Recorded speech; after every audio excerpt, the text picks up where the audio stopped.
everybody. Thanks for joining us. Today we're very honored to be joined by Laura Guy. Thank you, Laura Guy. You're welcome. We're going to ask her some questions. Well, let's get started. Why did you get into real estate?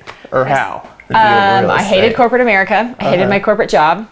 So I, like many people, read Rich Dad, Poor Dad, and just started reading other books and networking and going to RIAs and boot camps, and about 2 years later I was full-time. So did you start off wholesaling or did you start off with investments? I started off wholesaling. Started off wholesaling? Yes. Did it take you a while to get your wholesaling business off the ground? I think it took me 9 months to do my first deal, and then it took me 2 years to do it full-time. To do it full-time? Yeah.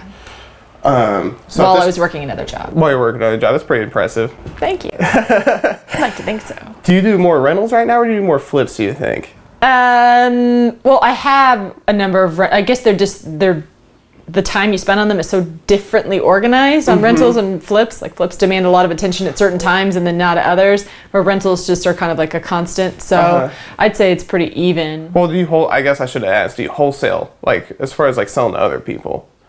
Oh, I'm sorry. I thought you meant me. I would say at this point it's about, right now it's a lot of retail rehabs actually. Yeah. But I'd say over the course of my entire career it's about 50-50. About 50-50. As you go further in your career, do you feel like you sell to more smaller buyers or to a few bigger buyers?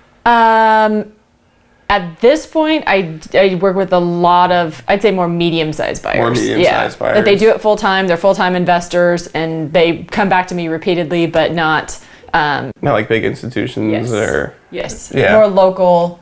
Yeah. When you first started out, do you feel like you kind of like gravitated more towards the bigger people? Or do you when I first started out, I think I worked with one major buyer, or I guess, yeah. And then just kind of went off in some different directions. And just got more buyers. And so I know you personally are buying properties for yourself. Where do you like to buy properties right now?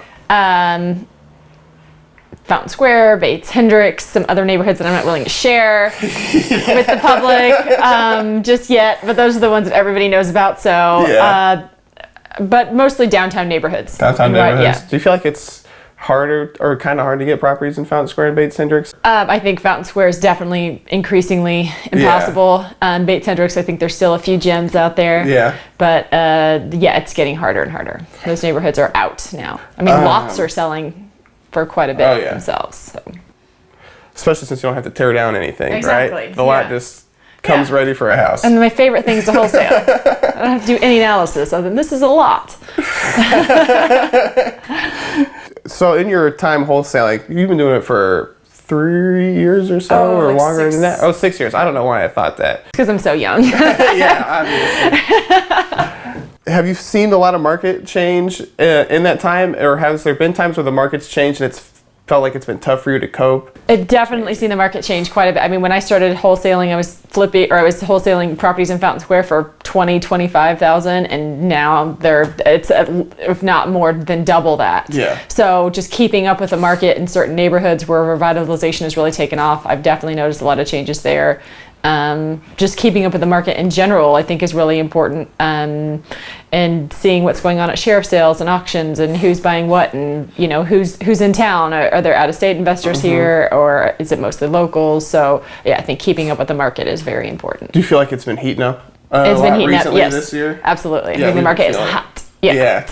Is it harder for you to find, or not harder for you to find deals, but do you feel like they're more scarce, or maybe like the buyers are a little slow to keep up with the market, like they don't want to pay the new competitive prices? I think the buyers are actually just as excited. I feel like it's just as good as investment properties as it is for regular reasons. Yeah, I think it's great for the city. But no, I haven't really had trouble finding leads as long as I keep my marketing going out. When you do your marketing, is it mostly mail campaign, or is mostly there mail campaigns? Secret stuff that you do? And of course there's secret stuff. But but I'll leave it at mail campaigns. Exactly. Right? Yeah. Yes. What do you think makes a mail campaign successful? One of the things I do quite a bit is driving for dollars. So, targeting specific properties is always more effective than just kind of, sending out like a zip code kind of thing. You get better leads. But I guess you put more time up front, whereas with a buying a list, you do more time on the back end. exactly. Yeah. So I guess it's just whichever one you're. When you drive properties, you try to pick houses that look like they're distressed or that they're vacant, or do you just kind of pick houses that look like they're in your price range, or do you do both?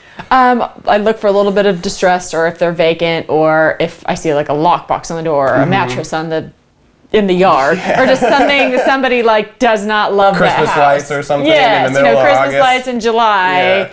Yeah. That's always a Dead cats on the things like that. Those are just clear winners. Do you feel like since you started, you've gotten a lot of business doing from word of mouth? Yeah, I think I get a lot of leads from other investors, so I've been able to flip those to other investors. For me, networking has worked really well. So people will be like, oh yeah, I know this, grimy house, or I have friends that text me pictures of like, I saw this FSBO, and I'm like, awesome. So. Have you ever had anybody give you a property? For free? Yeah, for free. I had one property that somebody paid me to buy. Paid you to buy off of it? That is like my. Was it a huge liability? No. No. It was great. It wasn't a liability at all. It was fantastic. No, I had somebody, one of my colleagues, that bought a house for $1, and now that's my goal in life is to buy a house for $1. Is that where you start your offers now? Yeah. Like, what do you think about $1? Thanks again, Laura Guy, Thank everybody. you. Gave her all your business. All right.